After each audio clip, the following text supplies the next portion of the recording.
Nakahugot mo, parang nagmukha ka ng tanga. Sa pag-ibig, mas tanga yung taong minahal na ng sobra, naghanap pa ng iba.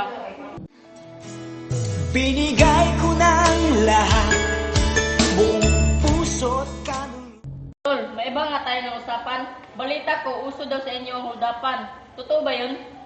Ang pag-ibig ay parang uldapan. Nasa iyo ang desisyon kung ipaglalaban mo ng patayan o bibitaw ka na lang dahil takot kang masaktan.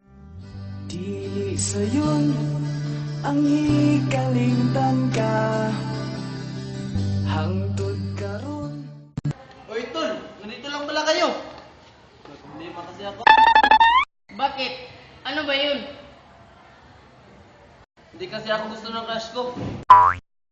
Huwag kang magreklamo kung hindi ka gusto ng taong mahal mo. Kasi may mga tao rin na hindi mo gusto pero mahal ka. Tayo na nga, puro kayo hugot. Ang mabuti pa, bumili na tayo ng safeguard para iwas sa sakit. Tayo na nga. Teka lang! Higpitan mo kasi tol eh. Higpitan mo kasi! Tayo na nga.